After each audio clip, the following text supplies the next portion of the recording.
know if you could briefly tell us, like, the technology side of this. Like, how did you guys, how much time did it take you to design the templates? What was the process for that?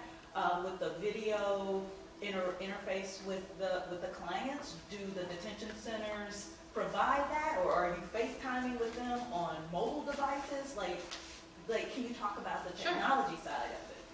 And I don't think that because we didn't set out to do rapid representation remotely, that wasn't, it wasn't like we went down to Dillon, we were like, we have this plan, we're going to put it together. We were just kind of troubleshooting every time we had a problem and figuring it out and then being like, this works every time, and then we're going to do it this way. So I think the good thing about an organization like ASAP is that we're also always open to suggestions and new ideas about how to do things better. But basically at the beginning when we were at the detention facility, we relied heavily on volunteers who were coming into the detention facility for a week at a time to help us to get the client on the phone and then do everything by phone. But once we were working on cases for people who were released from detention, it opened up a lot of possibilities for us on how to communicate with our clients. And so we do a lot of just talking by phone on their cell phone, but also we do a lot of, taking pictures of documents over WhatsApp, sending it to them, working over text message, but primarily WhatsApp, not only with our clients here, but also with family members of theirs in Central America, who are sending pictures of what you would call like evidence for an asylum trial. And then in terms of our private online community group, we don't disclose a lot about that because of the fact that it is private and we don't really want the attention placed on it, so I won't get too much into that. But the idea is that we are trying to meet people where they are, so everything is from a mobile phone. And we can do things by video, but generally speaking, our clients are taking care of a child that they've brought with them from Central America, they're working during the day, they have a complicated work situation, and so in a lot of ways I think we have found that it is convenient for them to be doing phone calls instead of having to go to a set office. It's convenient for them that they can be watching their child while they're talking to us some of the time. That it doesn't, obviously there are some conversations we have to have in private that are about what has happened to them, but a lot of logistical conversations they're fine having in front of a child. And so I think it's opened up a lot of, also it's just a lot of flexibility on their end. And sometimes when we then place those clients with traditional nonprofits, they're like, well, why can't we just talk on the phone? Do I really need to come into the office for this? I've done this before. They get a little bit like that. They're like, we can just talk. But, they're almost more used to it. That's not ideal, actually. But in terms of for their own schedule, sometimes it is. And then I guess in terms of other technology and templates, we've kept everything on, basically every time we would do something, we would think about whether it be writing an asylum brief or whether it be writing a motion to reopen, we would think about how our volunteers in the future were going to be able to do it. And so that meant immediately thinking about it as a template, like, okay, what can we redact so that we can then share this with the next person who's going to work on it next week or the week after.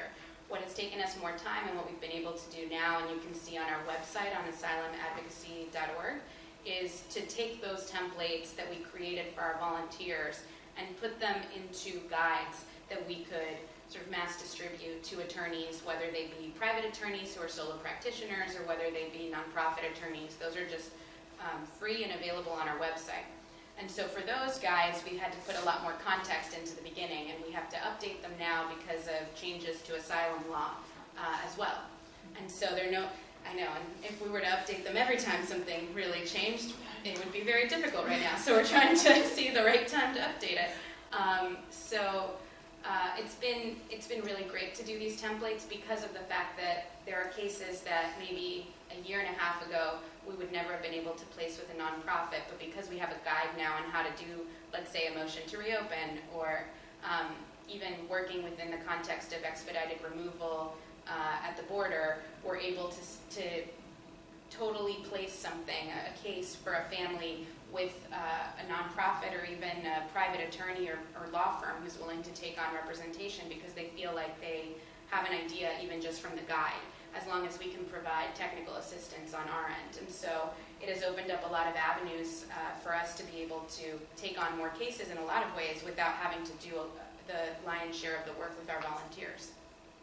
Do you rely, I heard you talk about WhatsApp, and I'm wondering for your templates, do you primarily use like Google Docs, and Yeah. are you using, have you done any technical designs on your own, or everything is apps, that are already available, or applications that are already available and you just Sure. tweak them? We started by using Google Drive and Dropbox, and then thought about whether we should have our own platform. And in a lot of ways, maybe that would be more helpful moving forward. But we have found that it's just easier to plug people in using things like Google Drive, using things like Dropbox, because it's something that they already have, and then we can give very limited access to people to one case file at a time, as opposed to just having them, be part of this whole system. But we've also worked a lot with Innovation Law Lab, which is an organization that started by Stephen Manning, who is based in Oregon, and he is one of the expert asylum attorneys we've worked with on a lot of cases as well. But Innovation Law Lab is basically a database for entering all of the information for families who are detained in family detention facilities. And it's a really, really important database and tool, because it allows volunteers to come from one week to another to have all of the information from the volunteers from the week before, because a lot of times families are detained for long periods of time, or longer periods of time than one volunteer is going to be on the ground for. And so we have used Innovation Law Lab a lot, and we continue to use it a lot in looking into files for people who were detained, because you can kind of go back and see the record of what happened in those cases. If you're representing someone now, for what happened in those cases while they were in detention. And so we're probably going to be using that more and more as we move forward. The sort of latest development with ASAP is that we had filed on behalf of SUNY Rodriguez, our first client, a Federal Tort Claims Act lawsuit against ICE and CBP, so against Immigration Customs Enforcement and Customs and Border Protection, and for abuses while she and her son were in detention, also for false imprisonment. And recently the government settled the case with us, so I can't release right now the details of it, but we should be able to in the next few months. But we're going to be moving forward to filing more and more administrative claims on behalf of families, especially families who were separated at the border. And we're currently in contact with about 100 families who were separated at the border and have since been reunited. And so thinking about whether those families, in addition to wanting to pursue their asylum claims, are also interested in pursuing claims against the government for monetary damages. That's our next step in thinking about preparing some of those administrative claims also remotely for families around the country, and then potentially either as ASAP or working with private law firms litigating these claims in forums throughout the country. That's awesome. So of course you'd be doing this, and technology would have a role. I just saw a fascinating talk around the whole idea of virtual medicine, right, in those practices. And so I'm wondering where there may be opportunities to kind of learn from other sectors that are already doing this kind of virtual work. But I'm also wondering, I work in the philanthropic sector, and we place a lot of attention of engagement around issues as it relates to not only the border issues, but also other asylum seekers, if you will, and how they're under-resourced in these ways.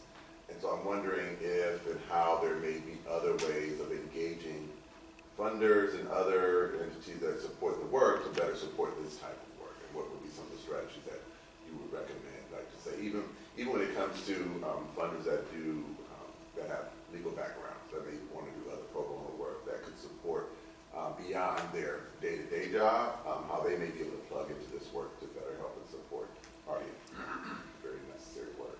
So in terms of learning from other areas, I wanted to mention that one of ASAP's co-founders, Dorothy Tegler, her background before going to law school was working for an organization called Hesperian, where she worked on a book that's called Where There Are No Doctors, which is released, I believe it's updated every few years, that is specifically to provide people who live in remote rural areas where there are no doctors with basic information about how to provide medical care.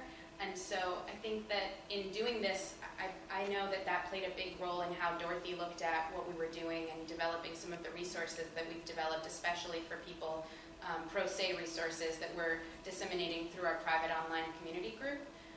But we are obviously excited every time that we learn about other organizations that are providing, whether it be legal services or any kinds of services remotely. And so if you do know of any other organizations that are providing any kind of remote services, we're obviously always interested in learning more about that and thinking about how we can integrate that into our model.